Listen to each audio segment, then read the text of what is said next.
Hey guys, my Fresh Protect Dog Training and 10-week-old little boy, almost 10, 10 weeks, 11 weeks. Half asleep here, guys. I don't even remember how old he is. Hey, good. He's 10 weeks. Good.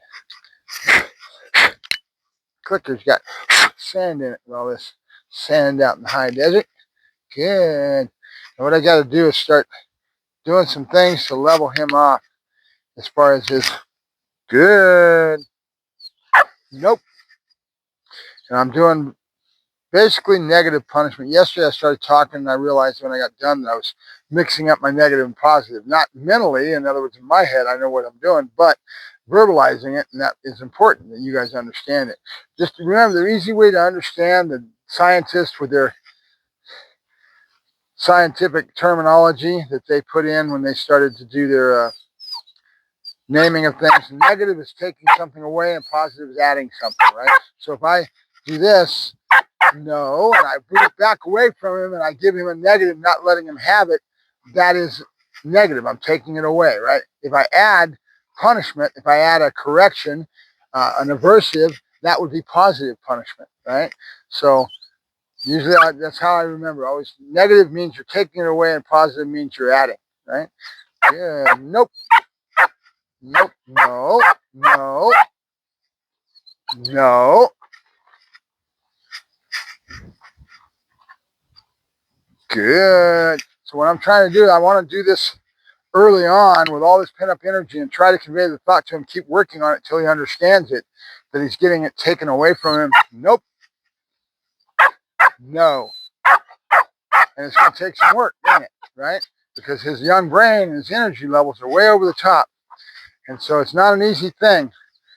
And I would rather work on this and get him to learn to be quiet and not leak. In other words, it's a form of leaking at this stage. It shows up real heavy when they get older, when they're all excited and they can't shut up and they wind up, and it's no,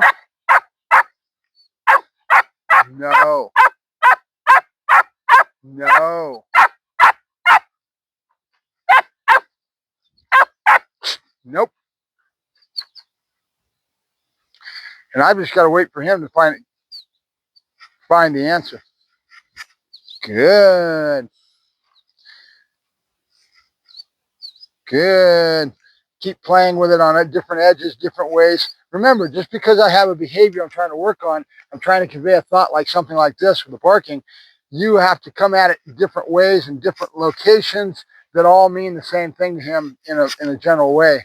Meaning, I'll have to flow into it in probably half a dozen different directions as he gets older and as he grows. Good. Nope. Good. Good. But if I keep doing the same answer, after a while, he's going to figure it out. Good. And when I say watch, look, good. Nope. Nope. Nope. No. So I'm backing away from him. I need to probably turn my back to him. Good. Good. And I'll keep trying this until I finally get across to him that that's what I don't want him to do. And then my addressing it that way, being negative punishment, taking something away from him, either my attention, turning my back to him, however I want to approach it, will end up making sense to him over time. And again, I might have to come at it a half a different ways for different things. But the barking is what I care about. So good. You can't punish something like this out of the dog. I can't correct him. And well, I could give a loud startle which is what I use in the crate. I'll use what I call an earthquake. The dog keeps barking, the blanket's over the top of the thing, or a towel's blocking the thing, and I'll come up and I'll bam, bam, bam, bam, and it's a really heavy correction. That works when they're young and it startles them, and it gets the message across pretty quick. But I don't want to come at him in this context. And remember, everything's contextual. Good. Good. That's good, boy. That's good. And it starts, watch, when I go to my face and I say, nope, nope.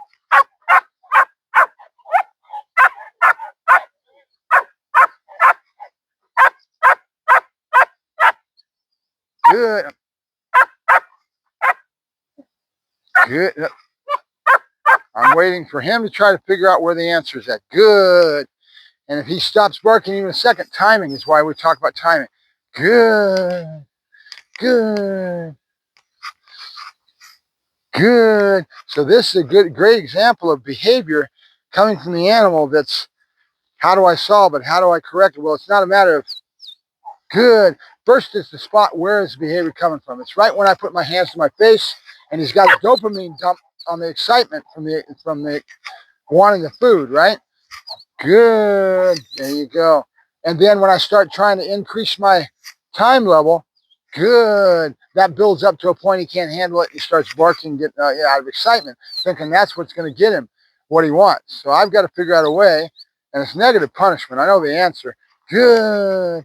You see how he stayed with it and didn't bark that whole time I'm sitting here yakking? But as soon as I go to my hands to my face, that's because we started that in the house, and that was where he's expecting the reward in a certain time interval, and he gets excited. It bubbles over, right? So it's a good example of a leaking behavior that if you don't stop it now could get going really bad. Good. Remember, he's only 10 weeks old. Sorry about that. I've got the age in my head. Good. 10 weeks going on 11 weeks. Good. Good. Good. Good. Nope. So it's going to take time for him to figure out what's happening with me turning my back to him and stopping my attention, right? The attention's all over him. I'm right here in my face, my expressions, everything are right there for him. Good. And as soon as he does the right thing, I'm right here with him. And then if I start saying no and turning my back to him, all that attention leaves. He's going to keep it up for a while until he figures it out, right? He's got to figure out what is the right answer. Good. Good. Now I want to say good and wait for a little longer. Nope. Nope.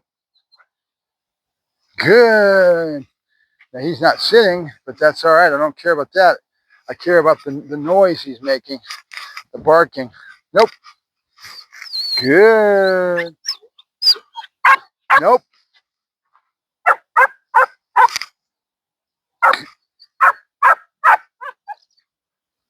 Good.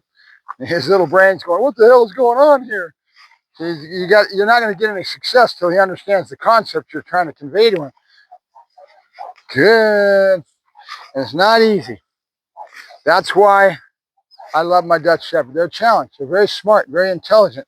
And if you don't do the right thing, that intelligence is going to get you in trouble, right? Nope. Nope. Nope.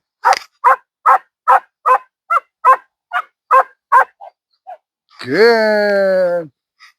Now all I saw was the noise stopping, so I turned. Good. I try to keep playing with this until he understands the concept. Once he does, you have something to work with. You've got that little sliver, and then now you can build on it, right? But he has to understand what's happening with a pattern, a routine that gives him an answer. Good. There you go. Almost. And I had a little bit of a squeak. I don't want anything, but we're expecting a lot of a little baby, right? Good. Nope. Nope. Consistency is the answer here, and then timing. Every time he does the wrong thing, turn my back to him. After a while, it'll mean something to him, right? Right now, it doesn't really mean much. His brain, his little wheels are spinning, trying to figure out what's going on. Nope. Nope. Good. Good. Good. This one's a hard one because he's got you trying to convey the thought to the dog and get him to understand it. Nope. Nope. Good. Now he's trying other little behaviors, butting me, moving, little things he's trying to get what he wants. And I can't see him when my back's turned to him, so it's a little tough. Good. There you go. Good. There you go. Good boy.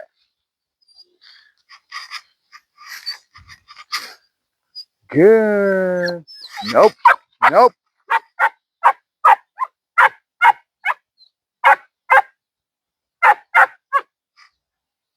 Good.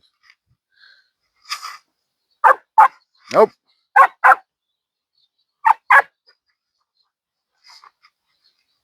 So we started with some heavy pattern and routine, and the pattern of me going to my face and saying good builds up that dopamine because of what he expects, and then he boils over, right? This is the Dutch Shepherd for you. He's very built on a lot of energy, a lot of emotional energy that the Dutch Shepherds have. Good. Nope. Nope.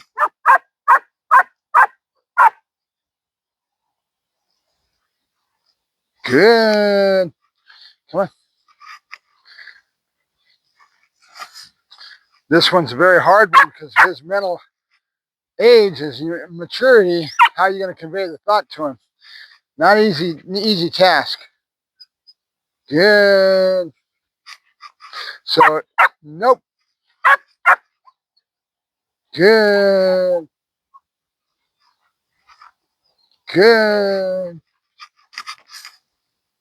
Good. I'm looking for a good spot to stop. In other words, where have I done the most I can today? Good. Nope. Nope.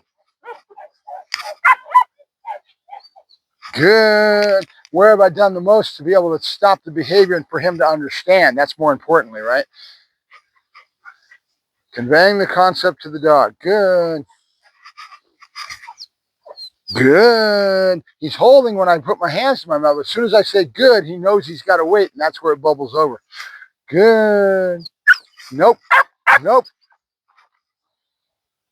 Good. So conveying the thought to him is what I'm up to here as much as I can to get him to understand the concepts that I'm trying to convey to him, right? Remember, it's not all about heel, sit down, stay. Where's the dog's head at in the work? How many times have I said that, right? Good. So dog psychology and understanding it. We may not succeed today, but we will get it when I stay consistent with it and I keep trying to convey the thought to him. And we're implementing negative punishment. We're taking something away from him, right? Versus adding something, right? Yesterday I had a big old spiel and I probably said it wrong and I taped it back and I realized I'd said it wrong. I understand what I'm doing, but trying to convey it to you guys is important.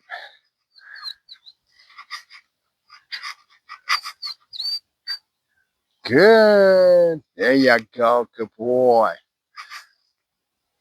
Good. There you go. That was good. That was good. There you go. All right, now I got excited. Now let's see if that excitement transfers into him starting to act like a nut again. All right, this is something I'm going to have to work a lot on and do it in such aggressive pattern sets that he starts to understand the negative marker, which is no, right? And then he's getting robbed of something. That's what I want to convey to him overall so that it starts to be able to something I can use within training in 1,000 other little million different ways. Good. Good. Nope. Nope. Good. I'll be able to see it when I play it back, but it's interesting to see what his body language says to me. And I can't see it because my back's turned to him, right? Good. Nope. Got to be consistent. Come on. Let's go. And then I've got to break away from this, do some other stuff, and then end it with a plate. So I've got a little ball in my pouch today. He's learning to retrieve. He likes to chase that ball, huh? You like to chase that ball, don't you? All right, so there's one challenge I need to work my way through, and it'll end up being very beneficial to me because it's all about the leaking aspect of things, right? As he gets older, that excitement and him boiling over in different areas is going to be something I have to deal with. Well, if I convey it here and do it in the right way, I can use that as I go into other things, right? Good. Good, but I need to put it in my tool bag first. So that's what we're doing. We're conveying the no marker, turning my back. After a while, it adds up to him. That's what we want. Notice he's staying when I don't say the good. When I say the good, it's because that was the first thing we started out with. Good. There you go. He's got to learn to handle that excitement. Later on, it's going to be a lot of stimulation coming at him in life. And this is going to be something we need to worry about, right? Good. Good. Good. Good boy, big boy. Nope. Nope. Good. Big boy. Yep. Good boy. Good. There you go. Good boy. One more time on that so I convey it. Twos, patterns and 2s and 3s. Good. Big boy. Good. Mix up.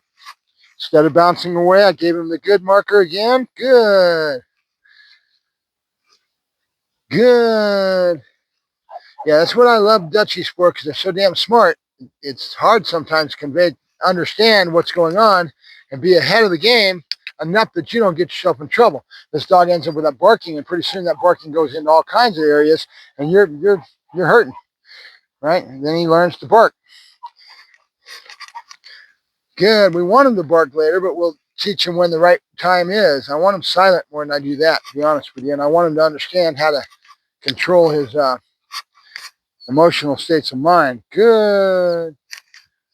Okay, now that gets into the consistency of my delivery. In other words, reward how often I do it as far as my time level, right? Time level. Good. Good. I know it. I see it. I see it. Good. Nope. Nope.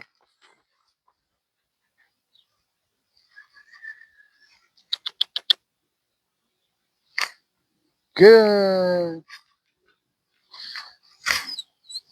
Good.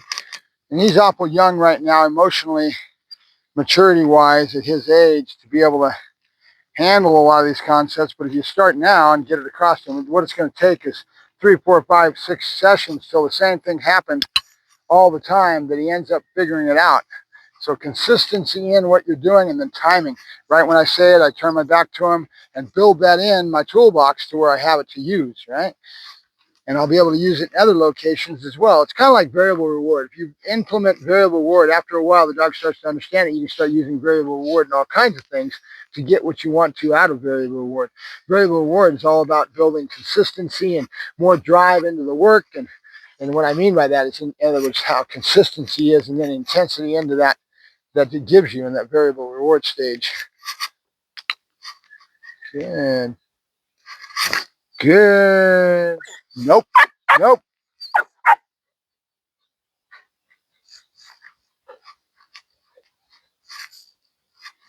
Good. Nope. So first thing was the spot. Where is it happening? It's happening when I say good, and he's got to wait for longer. That's basically a dopamine dump, because he knows what's coming next, right? That's what it's all about. It's the anticipatory want of what's coming next that causes that emotional reaction in the animal. So a little bit of kind of roundabout way of explaining some of the dog psychology to you, where you start to understand what's going on in a dog. It's not the reward that gives you that warm and fuzzy feeling. It's the anticipatory want that it's coming. That's classical conditioning, right? Good, done. All right, we're done. Mark Ferrasci, Protect Dog Training, signing off with Big Boy.